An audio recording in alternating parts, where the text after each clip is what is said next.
Communication, marketing, recrutement. Vos besoins ont des solutions vidéo avec Décideur TV, le studio.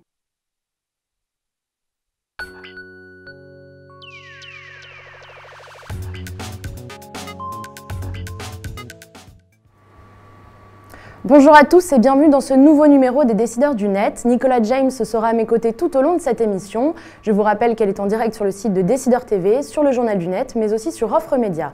Vous pouvez donc poser toutes vos questions à notre invité tout au long de cette émission. Alors justement, notre invité, qui est-il? Après des études en sciences du management à l'IAE de Tours, il débute sa carrière chez McDonald's en 91 en restaurant. En 2000, il rejoint le siège de McDonald's France où il occupe des fonctions de gestion du réseau. Après une expérience à la maison mère de Chicago, il est rappelé en France en 2008 pour prendre la direction des opérations pour la région Europe du Sud. Depuis 2010, il est directeur digital de McDonald's France. J'ai nommé Jean-Noël Pénichon. Bonjour Jean-Noël. Bonjour à tous les deux. Merci d'être sur notre plateau. Merci de m'inviter. Alors, la tradition veut que l'on commence avec la question de Thierry Amar, le président d'Offre Média. Donc on va regarder tout de suite sa question. Jean-Noël Pénichon. Quelle est la philosophie de McDonald's en matière de Web to Store? Alors, quelle est la philosophie de McDonald's en matière de Web to Store? Eh bien, d'abord, je ne sais pas très bien ce que c'est que le Web to Store. C'est-à-dire qu'on ne l'appelle pas comme ça. Je n'ai jamais très bien su si c'était du Web to Store, du Drive to Store, du Click and Collect. En fait, pour nous, ça a été très simple. C'est vraiment un service additionnel qu'on vient proposer aux clients. C'est un service qui n'entend pas remplacer les services existants, le service au comptoir, le drive ou les bornes de commande dont on aura peut-être l'occasion de parler ensemble tout à l'heure. C'est vraiment un service supplémentaire pour élargir notre offre et permettre à nos clients de choisir le McDo qui leur va bien et la façon de commander chez McDo un peu comme ils l'entendent. J'imagine qu'aussi l'objectif c'est un peu de désengorger parce que l'une des faiblesses de McDo jusqu'à il y a quelques temps c'était vraiment les frictions qu'il y avait en point de vente, tous les freins avec la personne qui est devant, etc. Ça améliore aussi l'expérience utilisateur en magasin. Bien sûr, alors c'est pas uniquement de désengorger, mais bien sûr que faciliter, fluidifier le service, ça fait partie des objectifs et c'est bien pour ça qu'on vient ajouter et pas remplacer, parce que si on venait remplacer, on recréerait le même problème. Mais c'est en effet de régler une problématique qui est une problématique existante depuis des années chez McDo en France, qui est une bonne problématique, qui est que l'ensemble des Français mangent entre 12h et 14h et 19h et 21h. Et ces 4 heures de la journée, c'est 70% de notre chiffre d'affaires. Et donc, si on veut continuer à se développer, continuer à servir les gens dans des délais raisonnables, parce qu'ils viennent manger chez nous pour être servis rapidement, eh bien, on se doit d'être inventif, créatif. Et on travaille beaucoup avec notre maison mère à Chicago. On a un laboratoire secret qui nous permet de faire de la recherche sur ces méthodes-là et on essaye de trouver les meilleurs moyens pour servir les clients rapidement et faire en sorte que quand vous venez chez McDo, vous êtes servi le plus rapidement possible dans un endroit convivial avec la méthode de service qui vous consomme. Mais ce n'est pas uniquement ça. C'est pas uniquement ça, c'est aussi pour nous, ça a été d'utiliser, en fait, avec Mathieu qui travaille chez DLB, qui est notre agence digitale, on dit souvent que le digital c'est la vie des gens et ça change la vie des gens. Et une marque comme McDo, on ne pouvait pas ne pas s'inscrire dans la vie des gens. Et donc aujourd'hui, il y a de plus en plus de Français qui commandent sur Internet, qui payent leurs services sur Internet, qui payent et commandent sur leur smartphone.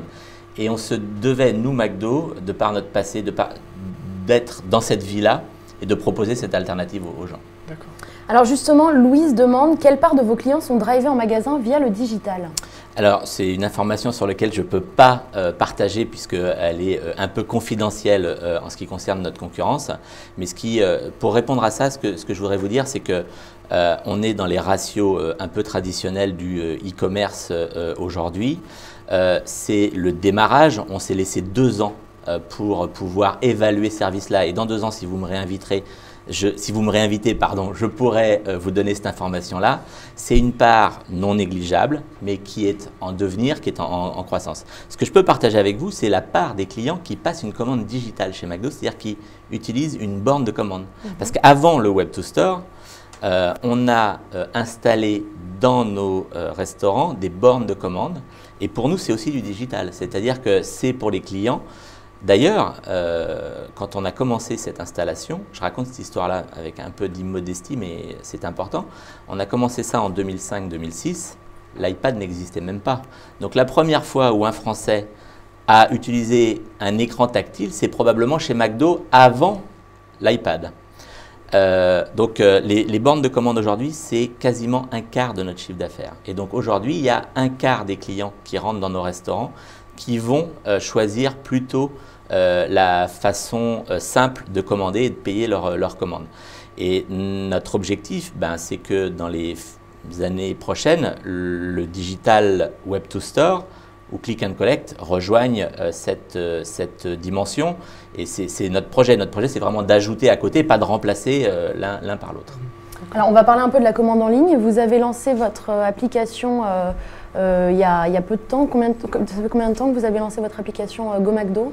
On a lancé, alors le test a démarré il y a 1 an et demi, mais on a lancé officiellement dans l'ensemble des restaurants de France la commande en ligne en novembre, donc c'est tout récent, il y a quelques mois. Vous avez des premiers chiffres là-dessus ? On a des premiers chiffres que je peux partager avec vous sur le fait qu'on est présent dans plus de 1000 restaurants aujourd'hui avec la commande en ligne. Donc on est vraiment présent dans l'ensemble du territoire français et ça donne la possibilité à l'ensemble des clients de commander. Ce que je peux vous dire aussi, c'est qu'on a déjà une très forte représentation des commandes mobiles, puisque sur 100 commandes passées, il y en a 50 qui le sont depuis le web et 50 depuis le mobile. Et ça, je trouve que c'est extrêmement intéressant à partager avec vos auditeurs, parce que si je ne m'abuse, il me semble que le M-commerce, ça représente 7-8% du e-commerce au sens large. Et donc, ça montre qu'on est vraiment dans la vie des gens et qu'on répond parfaitement aux gens. Je ne peux pas partager de chiffres sur le chiffre d'affaires. Parce que, encore une fois, c'est quelque chose qu'on souhaite garder confidentiel vis-à-vis de notre concurrence. Ce que je peux vous dire, c'est que c'est une plus grande facilité pour les gens de commander. Donc, comme c'est plus facile, qu'ils sont plus tranquilles, ils peuvent passer une commande directement depuis leur canapé, eh bien, ils commandent plus parce qu'ils ont le temps de voir plus de produits, de regarder plus la carte, de voir des produits qu'ils n'ont peut-être pas forcément le temps de voir quand ils sont au comptoir. L'expérience utilisateur est vraiment adaptée au McDonald's qui se trouve le plus proche. En fait, Ouais. les stocks, les produits en fait, sont personnalisés. Comment est-ce que vous Ouais. faites ça? C'est que vous avez quelqu'un en magasin qui dit typiquement la fontaine Ice Tea ne marche plus. Ça marche comment en fait? Alors ça, c'est une excellente question. En fait, ce que beaucoup de gens oublient, c'est qu'on n'a pas lancé un site de e-commerce, mais on en a lancé 1200. C'est-à-dire que chaque carte est personnalisée aux produits disponibles à l'instant T du restaurant. C'est live. Donc, quand vous lancez votre application, en fait, il va se connecter à un serveur et il va récupérer la base de données des produits du restaurant à l'instant T. Et donc, dans le restaurant, à chaque fois qu'il y a une rupture, par exemple si la fontaine à Ice Tea n'a plus de Ice Tea ou est en panne, eh bien le manager du restaurant a une console sur laquelle il désactive le produit et automatiquement en 3 secondes, ça désactive le produit du restaurant concerné sur l'application et sur le web. Et donc ça nous permet vraiment d'avoir une justesse dans ce qu'on offre aux clients parce qu'il n'était pas question de proposer, comme certains le font, une carte réduite mais qui s'applique à tous les restaurants, ou de proposer l'ensemble des produits, mais d'être décevant en arrivant dans le restaurant. C'est aussi ce qui se fait chez certains de nos concurrents. Nous, on voulait vraiment pouvoir, en fait, c'est vraiment comme si vous passiez la commande directement dans le restaurant. En fait, c'est ni plus ni moins qu'une borne de commande du restaurant, mais que vous avez dans votre poche. D'accord. Alors justement, Lucie demande, est-ce que le digital permet de mieux travailler votre CRM et comment ? Alors, c'est en effet ce qu'on souhaite faire, c'est-à-dire qu'on va utiliser le digital pour mieux connaître nos clients. Notre objectif, c'est dans le service qu'on apporte aux clients, c'est bien sûr d'offrir la possibilité de commander et de payer. C'est aussi d'offrir la possibilité d'accéder à la page locale de son restaurant. On en parle un peu moins, mais l'ensemble des restaurants de France ont ouvert une page locale dans laquelle ils communiquent des informations locales au restaurant. C'est vraiment fait localement, c'est-à-dire qu'il y a quelqu'un dans le restaurant qui va mettre les informations, la venue de Ronald, le spectacle, la fête qui a lieu dans la ville où se trouve le restaurant. Sur cette page, le restaurant va aussi pouvoir partager des offres locales. C'est le cas à peu près dans 600 ou 700 restaurants à travers la France. Et en effet, le quatrième pilier de cette proposition de valeur, elle va se faire autour de ce qu'on appelle le CRM. J'ai beaucoup de mal aussi à le définir. C'est comme un peu le Web to Store, je ne sais pas comment l'appeler. Ce qu'on veut faire, c'est être meilleur dans la personnalisation qu'on va pouvoir faire aux clients, dans la personnalisation des produits, des services, des offres, mais aussi bien sûr dans l'incitation à revenir ou à découvrir des produits. Donc oui, bien sûr, et ça va être une première, hein, c'est-à-dire que jusqu'à aujourd'hui, contrairement à la grande distribution chez McDo, on ne connaissait pas nos clients. On ne savait pas, par exemple, que Nicolas commandait toujours un cappuccino au restaurant de tel endroit. On ne le savait pas. Et donc, on avait, donc, comme beaucoup, on faisait du marketing de masse, on s'adressait à des cibles, bien sûr, mais des cibles assez larges. Et maintenant, on va pouvoir, avec ces informations-là, aller beaucoup plus loin et mieux connaître. Mais alors, c'est vraiment le tout début. On est en réflexion là-dessus. On ne sait pas du tout vers où est-ce qu'on va aller. Ce qui est sûr, c'est qu'on va améliorer la connaissance de nos clients et qu'on va améliorer la personnalisation qu'on va leur faire. Et après, il pourrait y avoir typiquement des offres personnalisées via un push de mon application sur mon burger préféré, etc. Enfin, c'est des pistes de réflexion que… Push, email, ouais. SMS, canaux, connexion, iBeacon quand vous arrivez dans les restaurants. Enfin, tout ça, c'est tous les scénarios qu'on est en train d'imaginer et de voir quel va être le meilleur pour nos clients. Justement, sur la connexion iBeacon, aujourd'hui, en fait, il faut que j'aille en magasin pour me présenter et activer la commande que j'ai effectuée en ligne. Est-ce qu'on peut imaginer que la prochaine étape, ce soit quand je suis en approche de 500 mètres du magasin, je reçoive un push et je dis est-ce que vous voulez qu'on vous délivre votre commande? J'imagine que ça semble être l'étape naturelle. Oui, alors déjà, ce qu'on fait, c'est que si vous êtes sur iOS, et que vous mettez votre commande dans Passbook, on va vous notifier 500-600 mètres avant. D'accord. Et ce qu'il faut savoir, et ça c'est une information importante, 65% des commandes passées sur iPhone sont mises dans le Passbook. Je pense qu'on est l'utilisateur numéro 1 peut-être avec Air France de Passbook parce que 65% de toutes les commandes passées sur iOS sont mises dans Passbook. Donc si vous mettez votre commande dans Passbook 500-600 mètres avant, on va vous notifier le fait que vous êtes à l'approche du restaurant que vous avez choisi pour récupérer votre commande. On ne va pas aller jusqu'à faire le check-in 500-600 mètres avant parce qu'on part du principe, dans les études qu'on a faites, qu'il peut encore se passer quelque chose entre 500-600 mètres et l'arrivée au restaurant et vous n'accepteriez pas qu'on vous donne des produits froids. Et donc, on attend quand même que le client soit arrivé pour faire le check-in, mais on pourrait très bien, avec l'usage, avec le temps, imaginer ce genre de choses. Bien sûr, tout à fait. Alors Stéphane demande, pouvez-vous nous annoncer le prochain service numérique que vous allez lancer? Oh, ça c'est une bonne question, j'en ai aucune idée. Alors, en ce moment, très honnêtement, et c'est pour ça que je suis là, on est très concentré sur la commande en ligne, hein, c'est vraiment notre objectif du moment. On souhaite la faire grandir, on souhaite qu'il y ait le maximum de clients qui puissent l'utiliser. Donc, je n'ai pas d'idée du service qu'on va lancer. Vraiment, hein, sincèrement. Ce qui est clair, c'est que si vous retenez la phrase que le digital c'est la vie des gens et ça change la vie des gens, eh bien imaginez ce qui en ce moment est dans la vie des gens change la vie des gens et c'est probablement vers là qu'on va aller. Donc, les objets connectés par exemple, ce qui est la grande tendance du moment, en quoi est-ce que ça pourrait impacter le business de McDo? Peut-être que les objets connectés, ça pourra nous aider à faire un meilleur service à table. Peut-être que tout ce qui tourne autour de iBeacon, ça nous permettra de mieux retrouver les clients dans le restaurant quand on fait le service à table. On se pose beaucoup de questions en ce moment. On ne l'a pas expliqué à vos téléspectateurs, mais on a dans 300 restaurants la possibilité pour les gens d'être servis à table. Ça fonctionne au travers des bornes de commande, c'est-à-dire vous passez votre commande sur la borne et à la fin, on vous propose de ne pas passer au comptoir mais d'être servi à table, donc vous ne passez plus du tout au comptoir.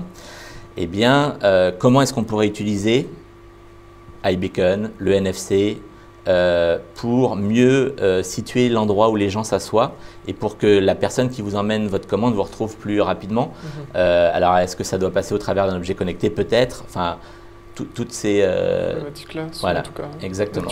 Alors, Lucie demande, est-ce que le digital pourrait vous inciter à vous lancer dans la livraison à domicile? J'ai vu que c'était parti pour Chypre. Est-ce que c'est le cas bientôt pour la France? Alors en fait, ce qui est vrai, c'est que dans les pays qui, chez McDo, pratiquent la livraison à domicile, c'est une très longue histoire. Hein. La livraison à domicile, c'est quelque chose qui existe chez McDonald's, mais pas en Europe pour l'instant. Beaucoup en Asie, beaucoup en Amérique latine. Comment ça s'explique? Depuis très longtemps. Le pays leader en livraison à domicile, c'est Singapour et ça date de 2006-2007, à peu près au même moment où nous, on faisait les kiosques. Ça s'explique parce que dans ces pays-là, il y a une problématique de terrain, c'est-à-dire qu'ils n'arrivent pas à ouvrir des restaurants le plus près possible de leurs clients. Et donc, ils ont renversé la situation. Au lieu d'ouvrir un restaurant le plus près possible, ils ont trouvé un moyen pour aller le plus près possible. Alors, bien sûr, dans ces pays-là, le digital aide en fait à améliorer la livraison à domicile, puisqu'on passe d'un call center à un système web ou mobile pour pouvoir passer la commande. Donc ça aide à la réactivité, ça aide à l'accuracy, enfin la justesse de la carte des produits disponibles, ce qui n'était pas le cas dans le call center. Est-ce qu'en France, ça va nous aider ? Peut-être à moyen terme, mais pas à court terme, ça je peux vous le garantir. On n'a pas de projet de livraison à domicile en France parce que nous, contrairement à ces pays-là, on continue d'ouvrir des restaurants. On ouvre une quarantaine de restaurants par an, partout en France. Et notre stratégie aujourd'hui, c'est d'aller vers les Français et de rapprocher le point de vente plutôt que d'y aller en scooter ou peut-être en drone demain. Est-ce que le panier moyen fait aussi que ce ne serait pas un investissement rentable pour vous? C'est une problématique ou absolument pas? Non, parce que dans les pays qui la pratiquent, c'est quelque chose de rentable. Ce qui est difficile, si vous voulez, c'est que aujourd'hui, en France, c'est plus intéressant de continuer d'ouvrir des restaurants plutôt que de se lancer sur ce service-là. C'est compliqué à pratiquer ce service-là, hein. Il y a des règles, chez McDo, il y a des règles sur la qualité, la fraîcheur des produits. Et on n'est pas capable, en France aujourd'hui, de livrer à 10 minutes. À Singapour, le McDo qui livre, il est à moins de 5 minutes à pied de là où vous vous trouvez.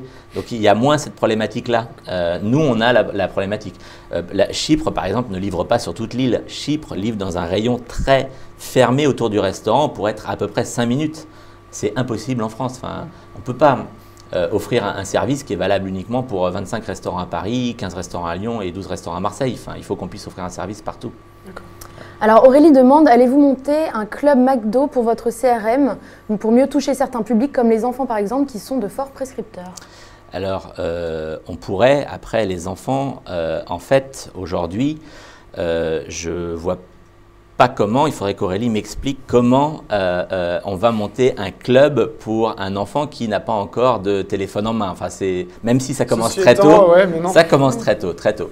Très tôt. Mon fils a 3 ans, c'est exactement comment ouvrir l'iPad. On a été obligé de mettre un code maintenant. Donc bien sûr, bien sûr que ça fait partie ça fait partie. Alors on a, Aurélie ne le sait peut-être pas, mais Aurélie peut télécharger une application qui s'appelle Happy Studio, qui est la seule application en dehors de l'apps McDo, qui est une application destinée aux enfants et qui est une application qui est certifiée par eTrust. Donc elle permet en fait de protéger les enfants quand ils vont jouer dessus. Et cette application en fait est protégée par l'acceptation des parents qui acceptent la présence des enfants. Et ce sont des jeux autour de l'univers de McDo. Alors, Mehdi demande comment les franchises et donc la marque supportent-elles les coûts d'une digitalisation des ventes? C'est-à-dire, Mehdi, eh bien en fait c'est très simple, il n'y a pas de support en fait, c'est que les restaurants, mais pas que les franchisés, hein, on a aussi des restaurants compagnie, à peu près 20% de nos restaurants sont exploités en propre, eh bien en fait les restaurants, donc franchisés et compagnie, investissent dans la transformation digitale de l'entreprise, comme ils investissent dans la transformation digitale des kiosques, du service, dans tous ces services-là, pour un retour sur investissement très clairement. Ils n'investissent pas juste pour faire plaisir à Jean-Noël et à la marque, ils investissent parce que pour eux, ça apporte un retour sur investissement, plus de clients, plus de chiffre d'affaires et donc un meilleur développement du business et donc plus d'emplois localement. Hein. Alors, moi j'avais juste une question pour rebondir sur les franchisés. Quand on est un réseau de franchise, c'est toujours dur de contrôler ou d'uniformiser le discours de marque. Comment est-ce que finalement vous initiez les franchisés à la digitalisation? C'est quoi leur latitude en fait? Est-ce qu'ils peuvent lancer leur page Facebook, leur Twitter? Alors oui, aussi, bien sûr. Alors bien sûr. Donc en effet. C'est toujours plus compliqué de le faire quand c'est un réseau de franchise que quand ce sont des restaurants intégrés. En revanche, c'est toujours mieux parce que le faire avec des franchisés, ça permet d'aller plus vite et de ne pas aller où on irait sans garde-fou, sans barrière. C'est-à-dire que les franchisés jouent aussi le rôle d'aiguillons et de garde-fous pour nous et nous disent attention, peut-être que là vous allez trop loin ou peut-être que vous n'allez pas assez loin, regardez ça. Si dans un autre univers, si on parle de Web to Store, vous regardez ce que fait le retail en Drive to Store et que vous comparez les réseaux intégrés et les réseaux franchisés, vous constaterez comme moi que les réseaux franchisés, même s'ils sont arrivés après les réseaux intégrés, sont allés beaucoup plus vite parce qu'en fait, ils ont eu le support des franchises pour investir beaucoup plus vite. Alors que quand vous êtes dans un réseau intégré, il faut prévoir et il y a une balance qui se fait entre combien je vais investir et le temps. Alors que quand vous êtes un réseau franchisé, vous démultipliez les forces. Alors, est-ce que les franchisés ont le choix? Oui, bien sûr. En fait, on n'utilise chez McDo jamais le contrat, c'est-à-dire que ça se fait par discussion, influence, conviction, c'est-à-dire qu'on leur explique l'intérêt qu'on a à le faire. Pour digitaliser l'entreprise, on a mis en place une Digital University en partenariat avec DDB, où en fait, on a pris du temps pour expliquer aux collaborateurs, aux franchisés et aux partenaires, aux fournisseurs de McDo, vers où McDo voulait aller, qu'est-ce que c'était que le digital, qu'est-ce que ça changeait dans la vie des gens, qu'est-ce que ça allait changer dans l'entreprise. Et en fait, tout notre travail, ça a été de convaincre l'intérêt des franchisés. Et très honnêtement, si vous comparez le déploiement de la commande en ligne, même si techniquement ce n'est pas tout à fait la même chose, et celui des bornes de commande, on a mis grosso modo 7 ans pour déployer 1000 restaurants avec des bornes de commande dans les restaurants. On a mis 5 mois pour faire 1000 restaurants déployés en commande en ligne. Ce qui montre bien l'intérêt des franchisés à aller vite dans cette direction-là et l'intérêt des restaurants. Après, est-ce qu'ils peuvent faire tout ce qu'ils veulent? Bien sûr que non, il y a des standards à respecter, mais je dirais que, on en parlait juste avant d'être live, mais en fait, il y a ce qu'on appelle Freedom Inside the Framework, ça c'est une phrase célèbre des Américains, donc il y a une espèce de cadre et à l'intérieur du cadre, ils vont choisir, faire ce qu'ils veulent et c'est à nous de les convaincre, d'être bons à les convaincre pour faire en sorte que la direction où on a envie d'emmener la marque, ils soient convaincus de l'intérêt de ça. Parce que c'est vrai que la restauration rapide prête pas mal flanc à critique sur les réseaux sociaux. Si McDo avait vécu un épisode comme Quick, qui avait un équipier en fait, qui critiquait ouvertement la direction sur Twitter, comment est-ce que vous auriez géré la situation? Est-ce que vous auriez laissé le franchisé gérer ça tout seul ou non. Vous auriez dit non, il faut comment quand même... vous gérez les crises en fait sur les réseaux sociaux aussi? Alors, bon, d'abord, ce que je veux vous dire, c'est qu'une crise sur les réseaux sociaux, c'est pas différent d'une crise dans la vie de tous les jours. C'est-à-dire que pour moi, je pense que les gens qui ont des spécialités pour gérer les crises sont très importants, mais les gens qui ont des spécialités pour gérer les crises sur les réseaux sociaux sont pas plus, pas moins importants que ceux qui ont des spécialités pour gérer les crises au sens large. Et c'est vraiment très important, je pense, et c'est un message aussi qu'on passe à nos franchisés. Il n'y a pas de différence entre ce qui se passe sur les réseaux sociaux et la vie réelle. Pour moi, c'est la vie réelle. Oui, la différence, c'est que sur les réseaux sociaux, votre réaction, elle est sur la place publique. Oui. Donc ça peut avoir des effets démultipliés si la réaction n'est pas appropriée. Enfin, si vous êtes hors des réseaux sociaux, mais que vous avez une caméra de TF1 à 20h, je peux vous assurer, et c'est ce qui s'est passé, aussi chez Quick après, forcément, vous avez la rayonnance que vous avez sur les réseaux sociaux. La deuxième chose, et je ne botte pas en touche du tout sur la réponse, mais pareil, sur les réseaux sociaux, ça monte très vite et ça descend aussi très vite. Et donc, il faut avoir le recul nécessaire pour analyser ce qu'est une crise ou pas. Donc, très honnêtement, pour répondre à votre question, on ne gère pas différemment et on n'aurait pas géré, je pense, différemment sur les réseaux sociaux de ce qu'on aurait géré dans la vie. Maintenant, la vraie question, c'est est-ce que c'était une crise?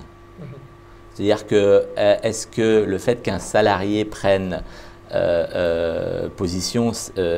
prenne la parole, c'était une crise? Je ne sais pas. Première question. Deuxième question, je suis incapable de vous dire comment on l'aurait traité, parce que je pense qu'il y a plein d'éléments qui font qu'on peut le traiter. Enfin, je pense que si ça se reproduisait aujourd'hui, ça serait peut-être traité très différemment de ce que ça s'est passé à l'époque.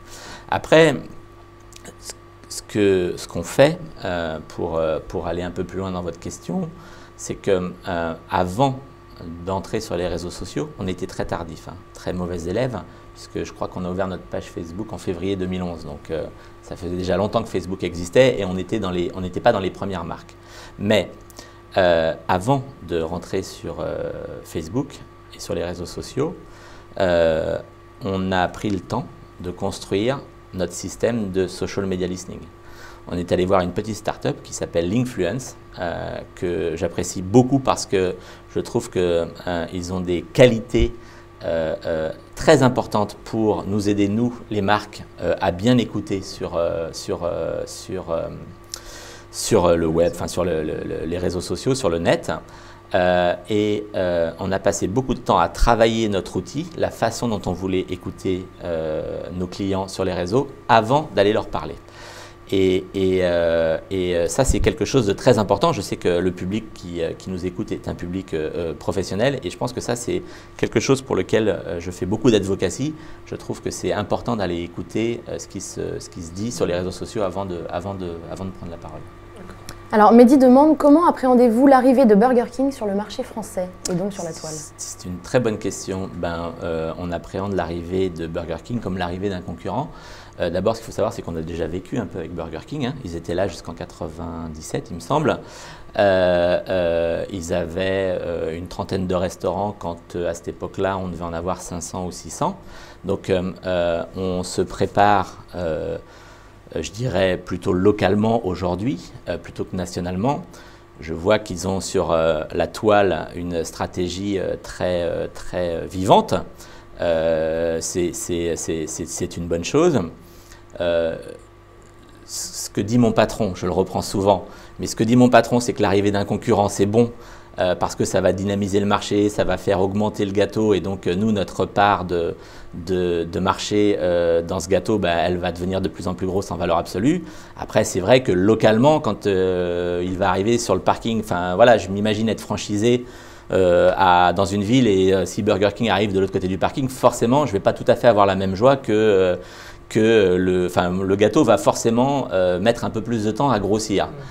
Maintenant, on me pose souvent cette question. Ce que je dis, c'est qu'on a 1300 restaurants et pour construire 100, 150, 200, 250 restaurants, on en ouvre 40 par an. Donc on sait ce que c'est qu'ouvrir 40 restaurants par an et je peux vous assurer qu'il faut des équipes importante. Il faut beaucoup de temps, beaucoup de ténacité, beaucoup de présence.